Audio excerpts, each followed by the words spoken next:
Okay, we're getting more and more people coming on. Great.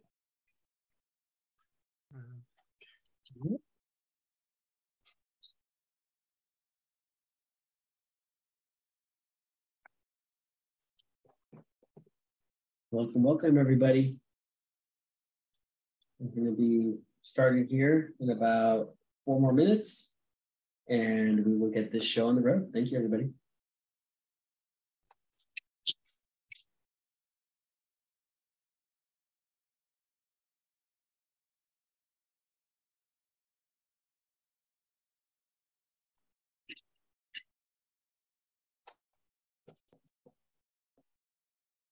Next time, we're going to have to vote on waiting music while everybody's hanging out. You mean you don't sing a song? Oh, I'm going to have to charge CCIM for that one. Or everyone else is going to send me an invoice for them hearing me. People are going to want a refund. Oh, man. Ouch. Ouch. Guys, I just want to let you know that I do sing The Temptations and I have karaoke regularly at that's actually pretty funny. We can have definitely a CCM karaoke night. That'd be pretty competitive, I think. American Idol style. We're gonna have to, with all this new AI stuff, people are gonna start creating their own songs and their own adjustments. It's pretty fun. It's actually pretty interesting what's happening out there. But yeah, we'll get started here shortly, everybody. Yeah, let's do 1 more minute and then we can get going. Perfect.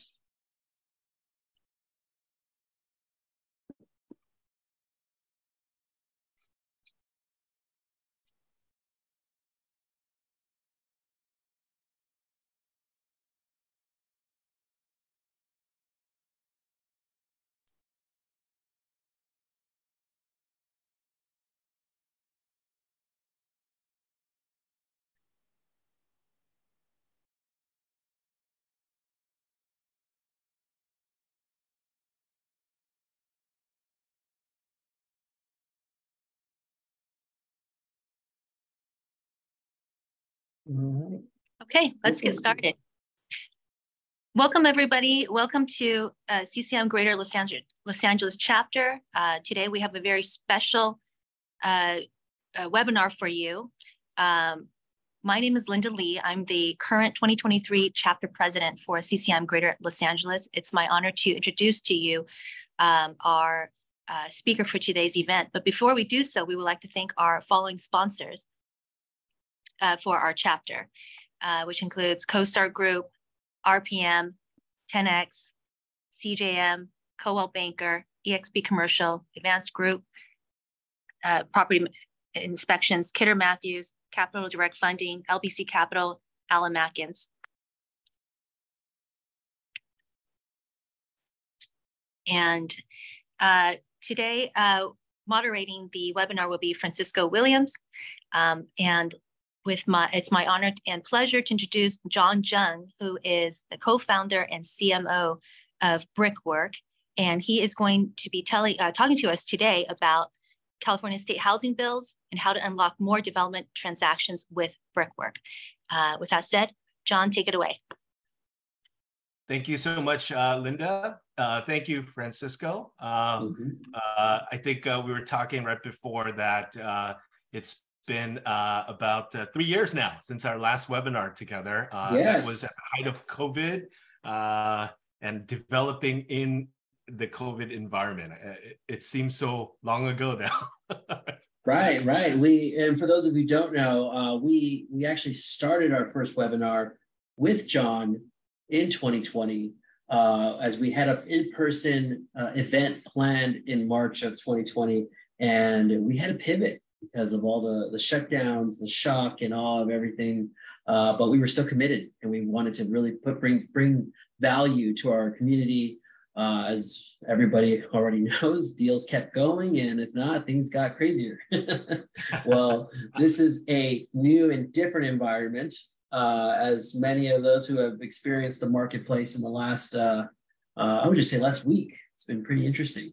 But yes, John, tell us a little more about Brickworks. So for those of who have no idea what Brickwork is all about, yeah, give us a little bit of the story about how you guys got started. Yeah, absolutely. So I'm going to go ahead and share my screen. I'm going to get right into our presentation to introduce. There we go. Let me just get it set up. Okay, so Brickwork started 4 years ago. My partner, Alex Irvine, and I'm going to started this to really help navigate and comprehend city zoning to build apartments, houses, and ADUs.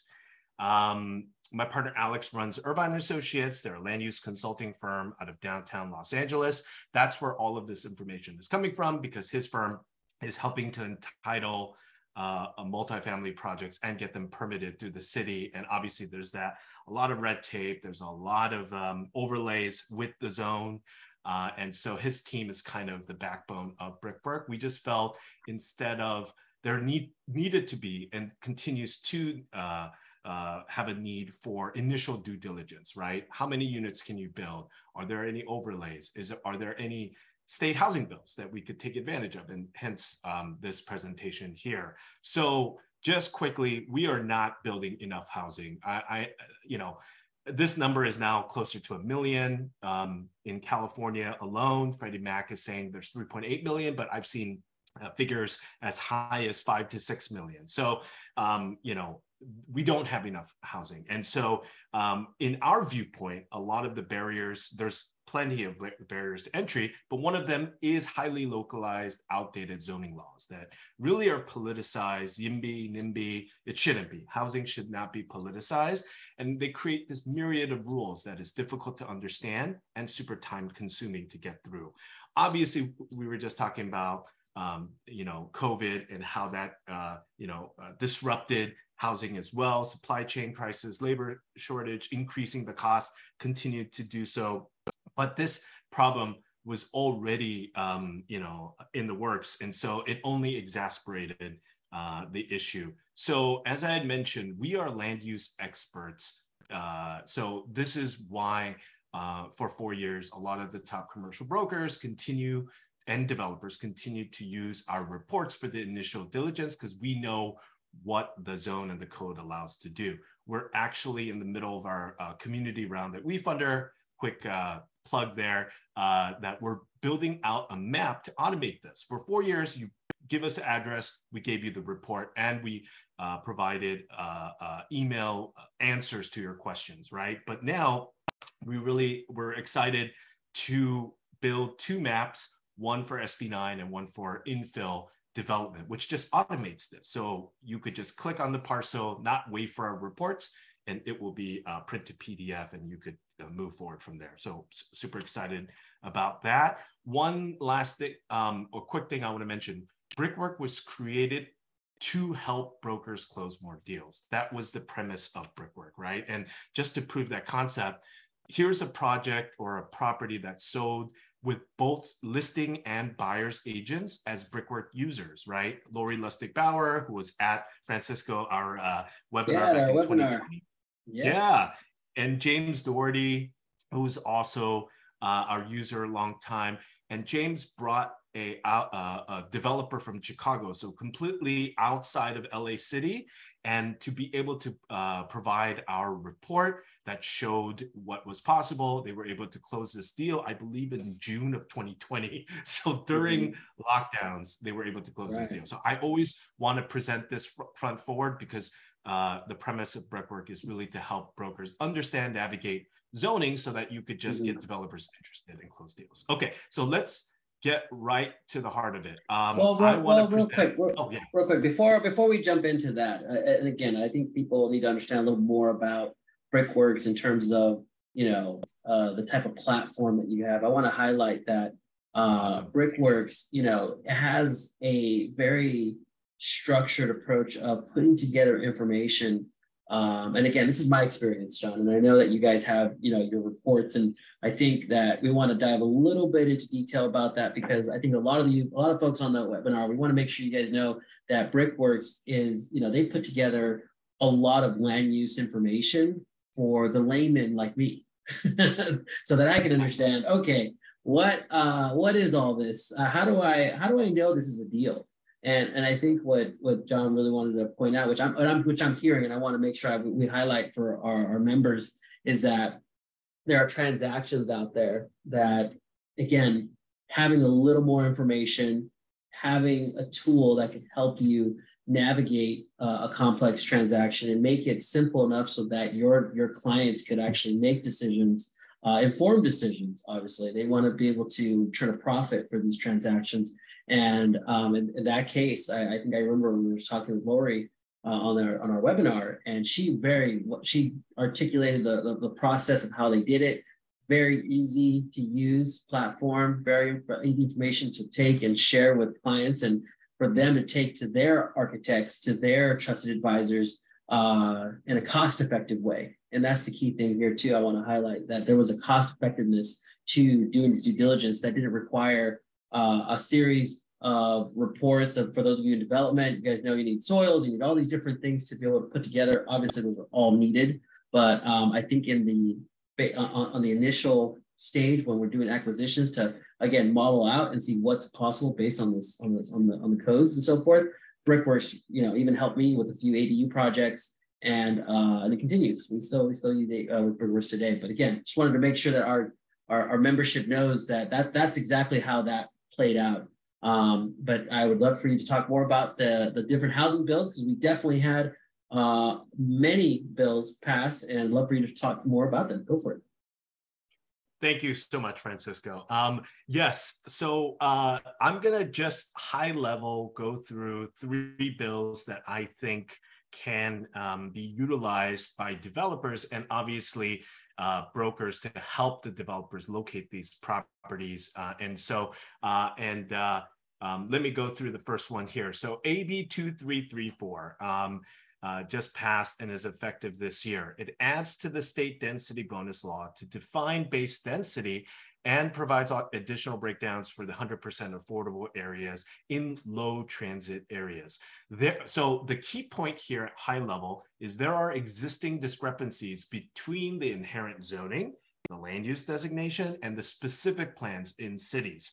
We will talk about City of LA on this, but since this is a state bill, we're waiting on all this other cities to come up with their guidance on how you can utilize this bill. Previously, you had to default to the lower density, but with this bill, you could build to the higher density. So I got to make this a point. This is a bill that I think will present a lot of arbitrage in the market and opportunity, in that there are some sites that I've identified that where you could 2x the base density, and then you're able to use the density bonus or TOC if it's TOC qualified to get even more. So commercial sites, you're able to get like 100 units plus. That could be the difference in that penciling for the developer, even in a high interest rate market, even in where there's a lot of uncertainty on the economy. I mean, it's part of that potential, and there's they could land bank on these properties and develop them later as well. So there's a lot of opportunity here. This high level I would point to as the bill. So the way I'm going to structure this is, let me just go through these 3 bills that we've highlighted first, and then we'll start to kind of dig in deeper into the nuances. And I just saw that Alex joined. Alex Irvine is my partner, and so he's here to really answer any questions on kind of the nuance. So I'm glad. Absolutely, we have tons of questions. By the way, we have many participants. For those of you who have questions or attendees, please message. I'm not sure if you guys see the tab at the bottom where it says raise your hand or Q&A. You guys are welcome to add any questions about anything during the presentation. I'll make sure as a moderator to get those answered, but just want to make sure that everybody knows. And remember Zoom, this is a great tool, and I'm pretty sure everybody's familiar, but let's ask those questions, everybody. We have the experts here. Absolutely. So the next bill I want to highlight, and these next two bills are similar, but then they're also different in requirements. And that's really, so AB 2011, it creates two ministerial by right approval processes for affordable housing on commercially zoned lands, lots, parcels, and for mixed income housing along commercial corridors. So obviously the project must meet specified affordability, labor, prevailing wages, and environmental criteria. But so high level, what is this all mean? So there are lots and parcels that are zoned commercial or otherwise you could not put residential units on. And this bill now allows you to do so. Of course, you have to meet all of the guidelines, but it creates a path. And these are important to tell you is because, these bills that pass, these bills passing, it just wasn't possible without an entitlement. And so, Alex is here to explain even entitlements for you guys. But so entitlements is different because then ministerial or by right. Those main differences are you could upzone, downzone, you could change, you could get something built through an entitlement, but it's a lengthy, long, drawn out process without a guaranteed approval process. Okay, so there is a risk factor to that. Obviously, you have to partner with a firm like Alex and Irvine Associates or someone that knows how to get through that process. And so that's an entitlement. These bills are now allowing, so you don't have to go through that lengthy process, and there is a route to get these done. So that's also what I wanted to kind of let everyone know. And then, so the last bill is SB 35. So similar to AB 2011, it's an opportunity for developments to avoid CEQA and that entitlement process and go right to plan check. Of course, these are just three high level requirements. There's a lot more nuance here. I gotta stress, and then it's also city specific. So we are already working, as I said, on that map, and we're going to start implementing all of these bills. So we will help you interpret, explain, educate, unlock what these are. Okay, so that's the point here. But so 50% of the units need to be affordable, subject to prevailing wages, and the housing department must approve this. So this, again, bill, the intent was to create a path so you don't have to go through the full entitlement. You could get right to plan check. But again, why would the state pass this? Because we are in desperate need of affordable units. So it's a give and take. If you can provide their threshold of affordable, then the benefit is you're really bypassing everything, going by right and being able to build quickly, right? And that also saves costs for developers. So, okay, so that's high level.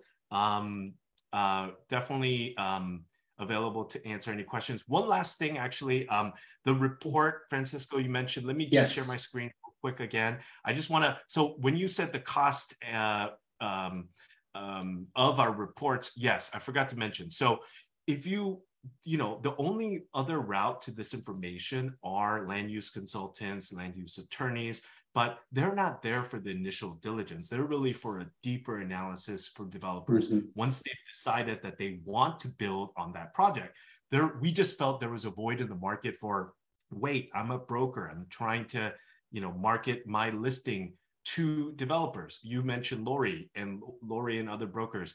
They are proactively prospecting properties for developers on that other end, right? But either way, to access that information, if you had to use a consultant or attorney, that could be thousands of dollars. Our reports are $100 per lot or parcel, and then we have plans that you're able to, get a lot more value from. But just high level, this is a sample property in Koreatown, C2 zone, 155 units with taking advantage of TOC Tier 3. So we go over the existing conditions, the development potential, by right, so you could build 85 units here. We're calculating the footprint, envelope, the parking required. Here it says affordable units, none, because as by right, you don't need to provide affordable.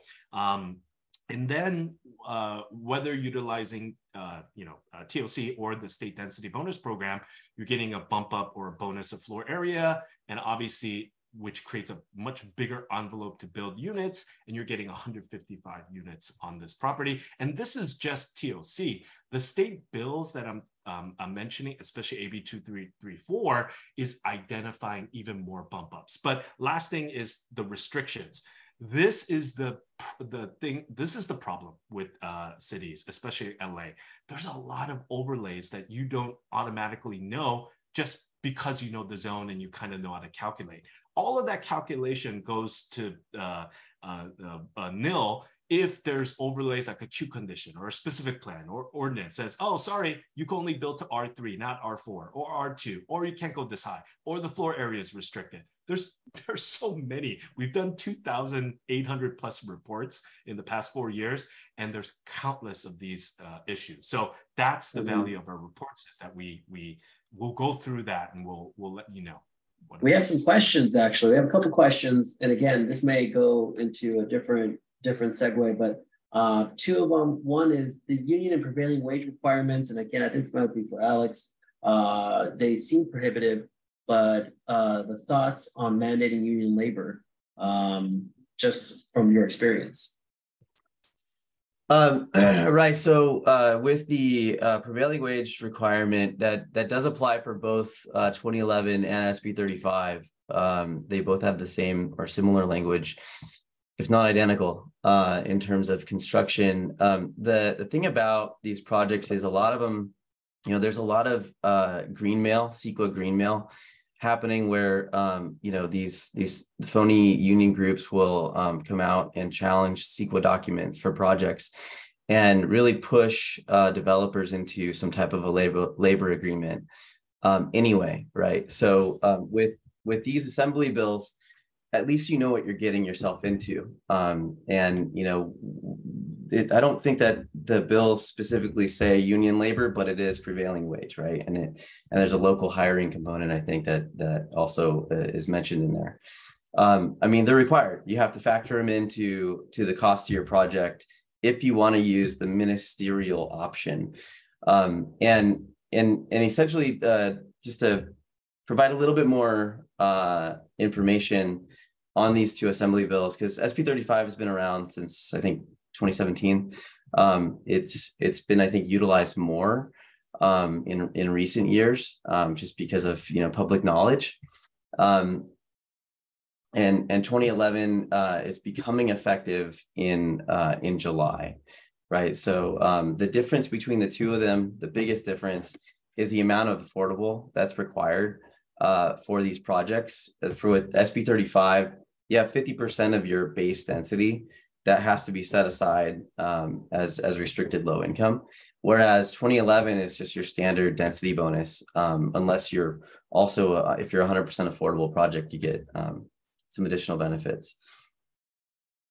Interesting. Well, I appreciate that insight, because I think we had a couple, we have different questions. So I'm going to try to go through them as best I can, but kind of trying to maintain the flow of thought too, because there's an idea of the ministerial, right? You guys talk about the ministerial options, and for a lot of people, they don't. For those like myself who are lay, I'm going to say I'm a layman. I don't know what ministerial means. So can you go a little bit into what ministerial is? And also too, we have one question: what's the turnaround time on these reports that you give?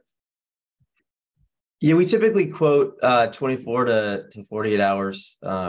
I should say 1 to 2 business days. So we're not always working on the weekends for our typical reports. I'm sorry, I'm under the weather. So what was the first question? The first part, yes. Yeah. So again, you talked about ministerial, and I think that is jargon that I think it's part of the bills. I think there's a complete explanation behind that, and I think I want to explain what did you mean by ministerial, and how does that apply for development?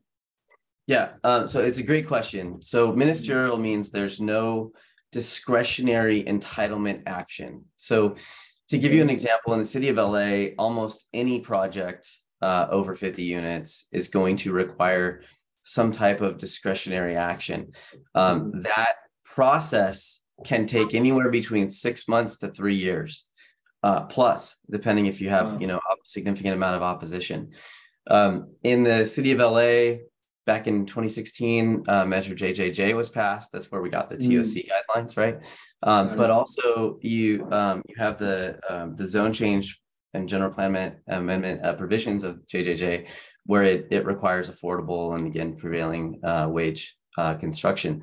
If with AB 2334, that's the difference between density of your zoning, your community plan, or your specific plan.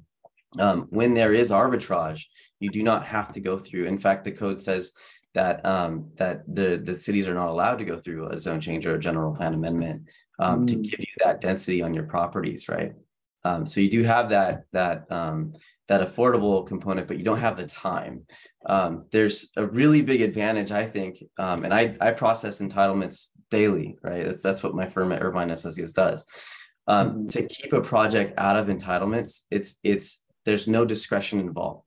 The city is limited to objective zoning standards, the objective development standards, right? When they're reviewing your project, which means it's really hard to deny your project once you get into that ministerial process.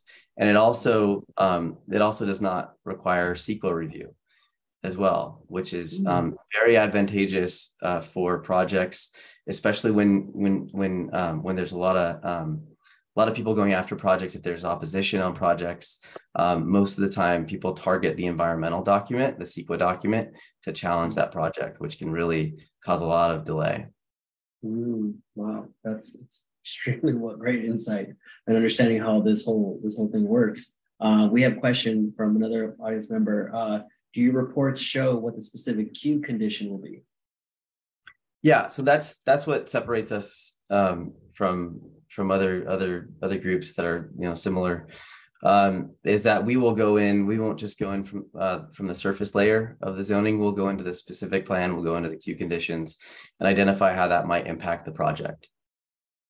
So in John, I think John had mentioned, we keep getting this a similar or same site in downtown that it's a 4D height district, which would normally permit a 13:1 floor area, but the delimitation restricts it all the way down to 1.5 to 1 for floor area. So it's incredibly restrictive. And then there's a queue condition on that site that also limits the uses on that property to industrial uses.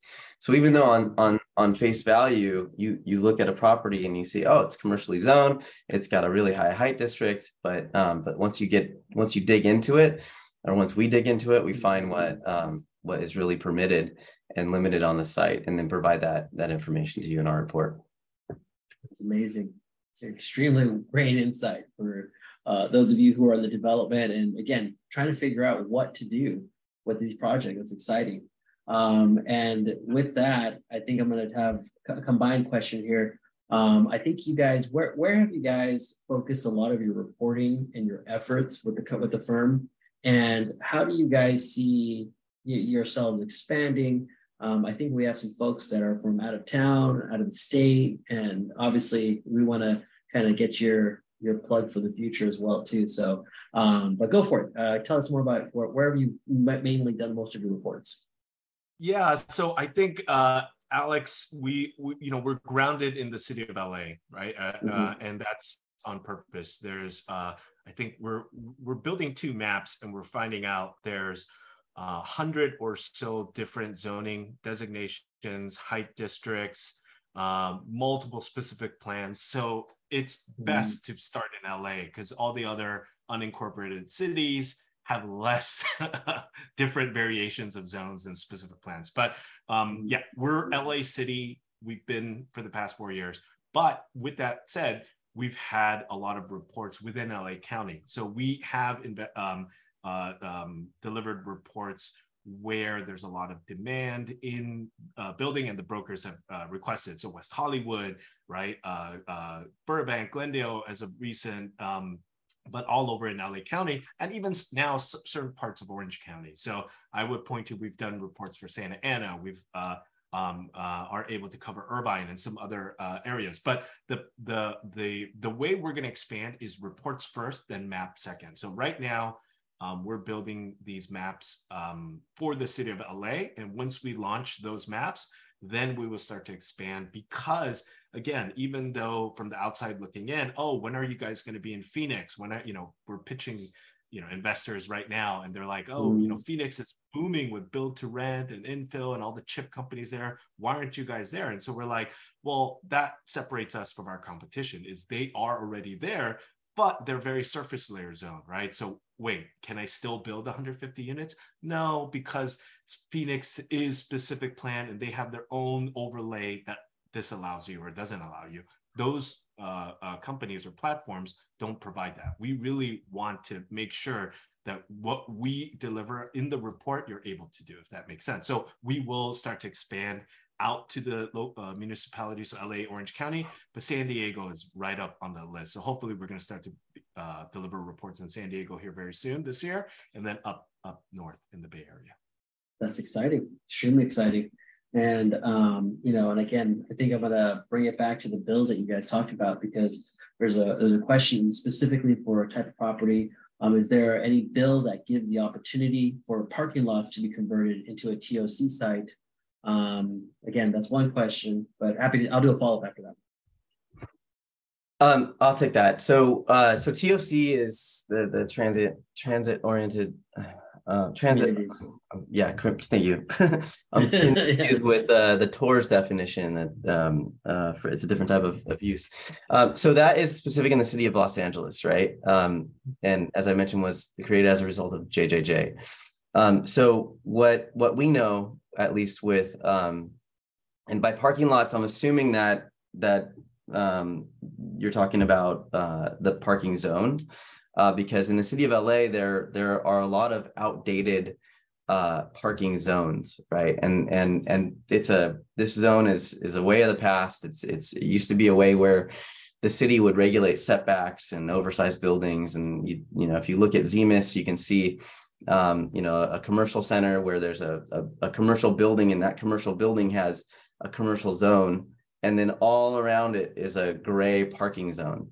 But if you look at the community plan map, that entire site is designated commercial or community commercial, right, or regional commercial, and does not have a corresponding zoning designation under the community plan that matches parking, right? Because like I said, that zone is outdated. So what AB 2334 says is that you can then take that the underlying land use designation for density purposes and apply it to that parking zone, because otherwise literally only parking would be permitted on that zone, right? So it does open that opportunity, but unfortunately, at least as of now, you can't use AB 2334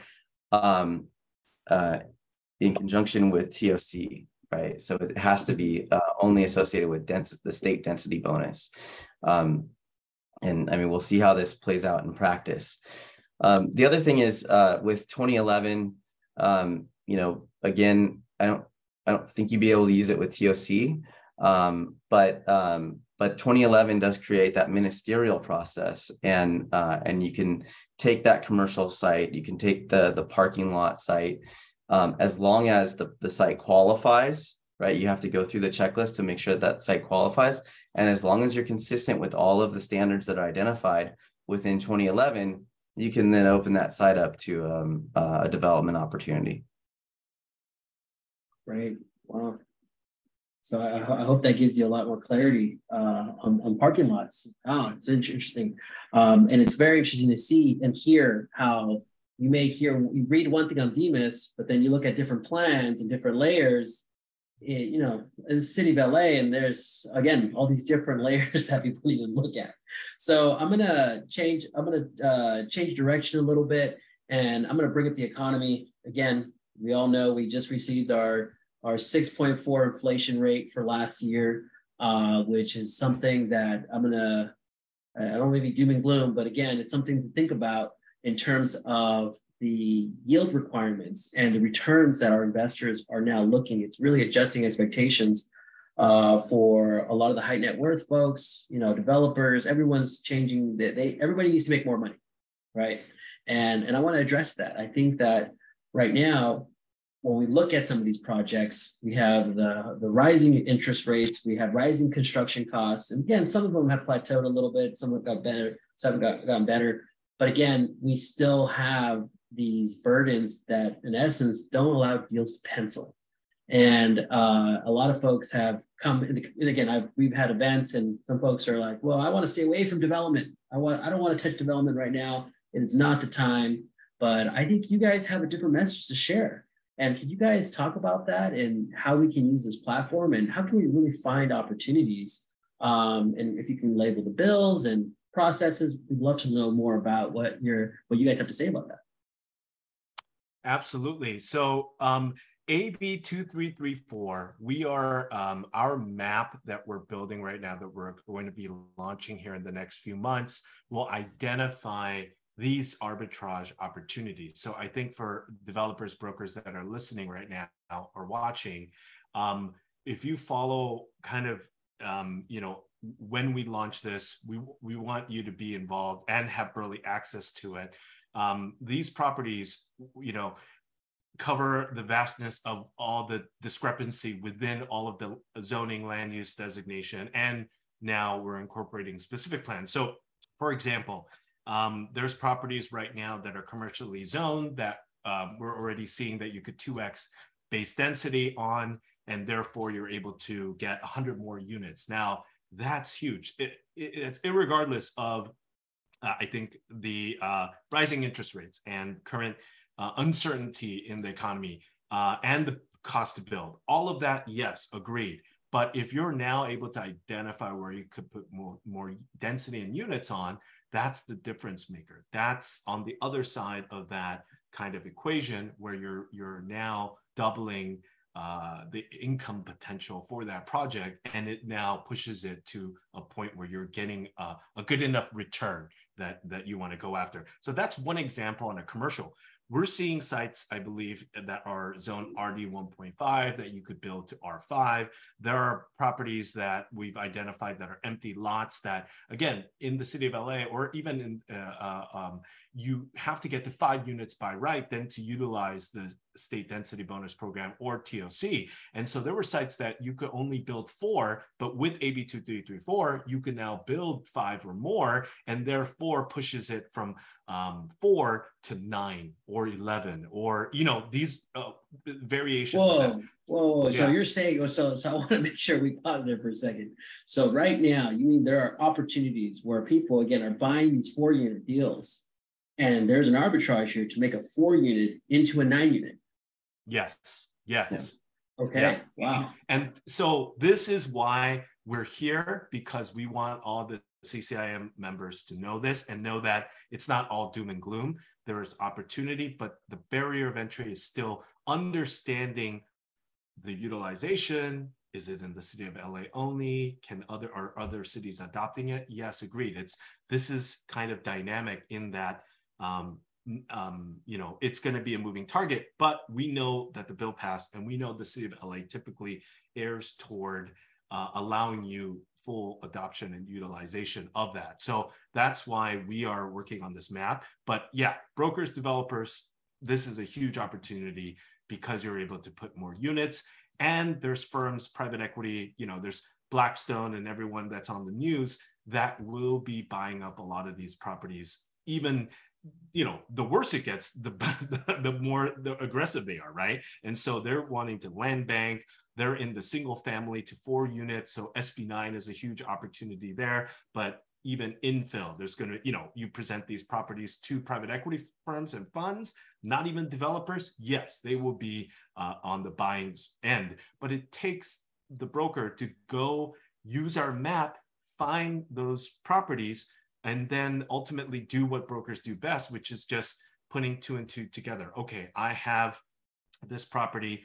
There's private equity and developers that are interested. We could get an LOI in place for what we'd like to purchase it for, go after get a hold of the ownership and put that deal together. So obviously it does take that next step, which is falls in line with what brokers do. So the only missing piece is understanding these state bills and where those properties are. So we will help brokers identify where those properties are so that you could go after and make that deal happen.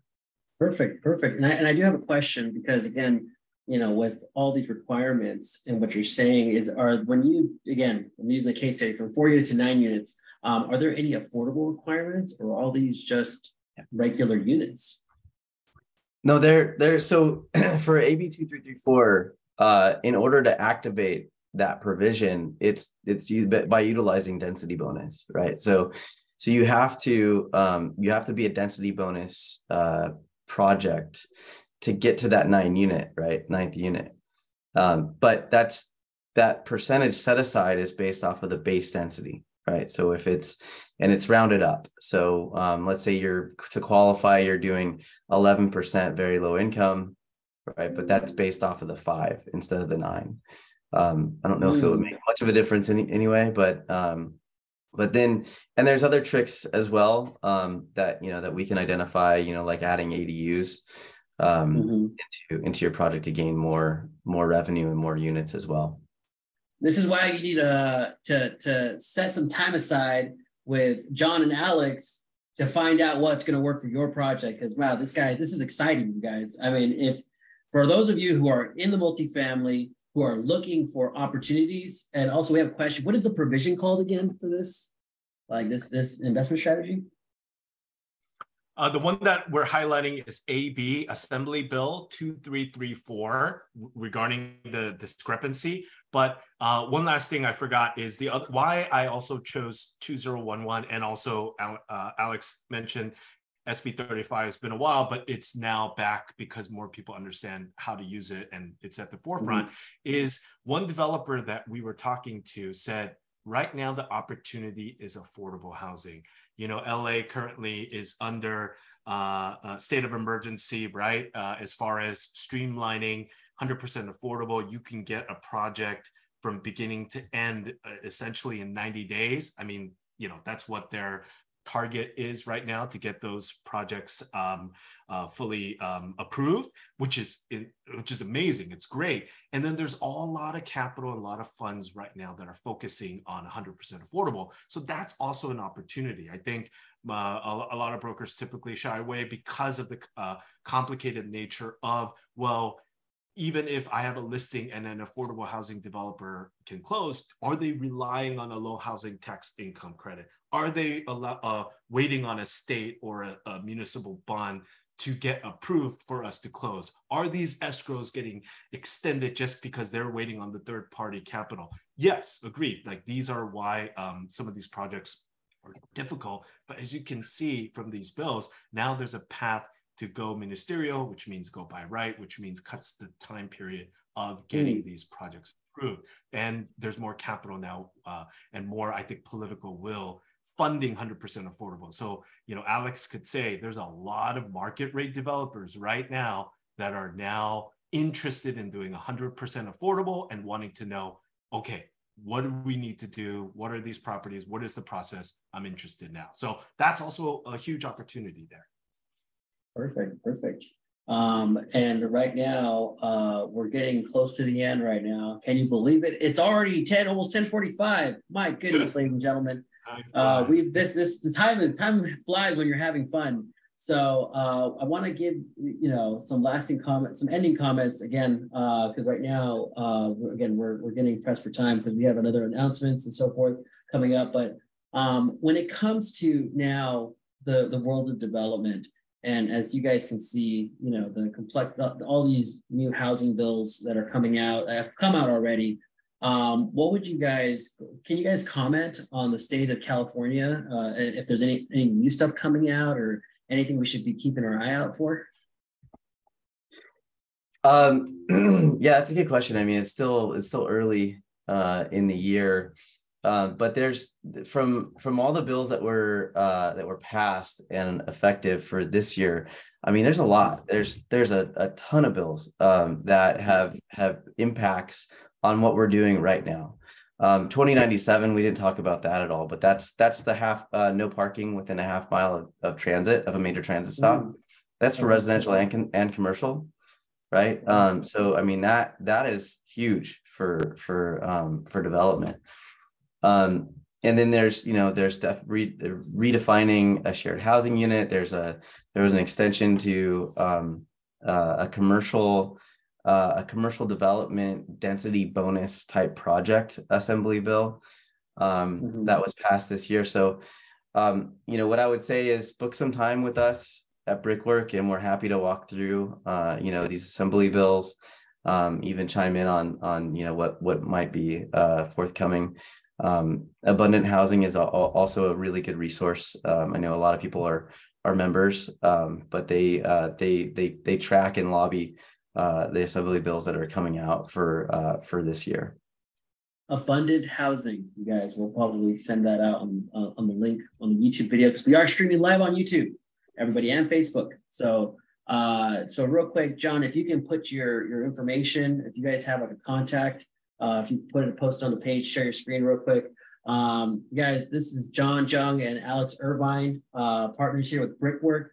For those of you who have joined us, who have been with us since the beginning, again, this is CCIM Greater Los Angeles' endeavor to be able to add value and give you guys up-to-date information to help our membership close more transactions, add more value to your clients, and again, help each other, fellow CCIMs. So I think there was a deal going on here with John also too, you guys. If you guys want to send, for those of you can email our chapter admin, if you guys want to get access to that coupon code. I think there's a coupon code or something going on floating around here for this.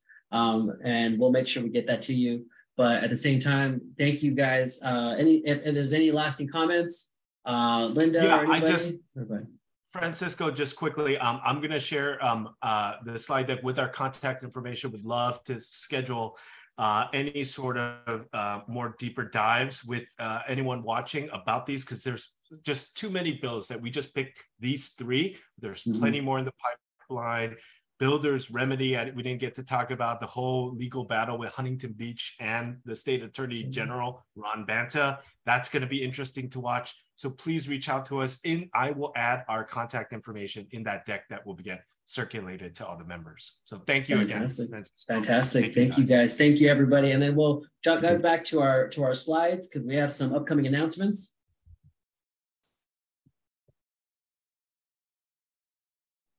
DJ Liza, share your screen.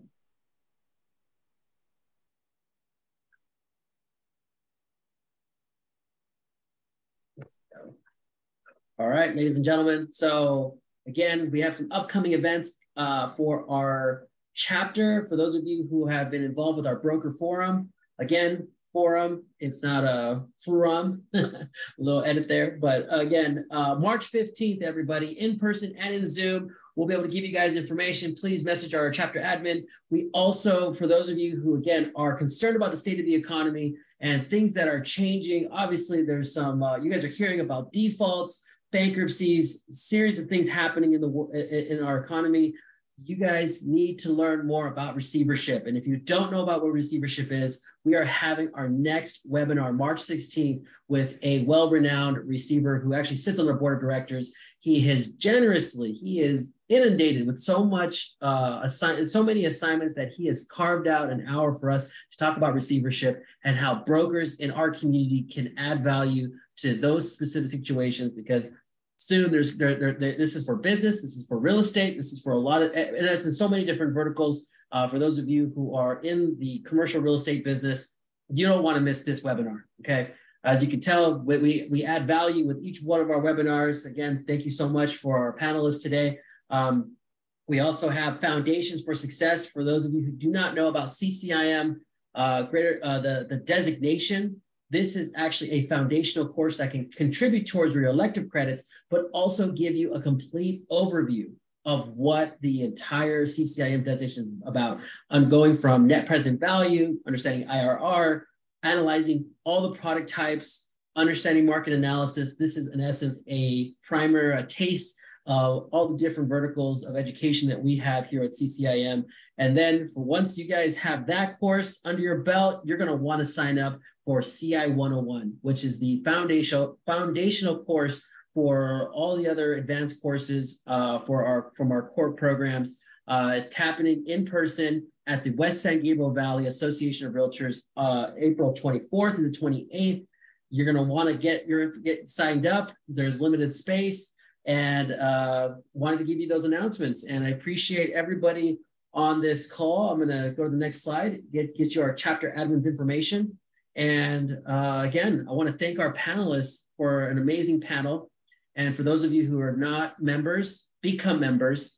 You want to be a part of our groups. You want to receive the slides. You guys want to know the notifications and be a part of our community. So we look forward to seeing you at our next event. And again, thank you, everybody. Really appreciate your time.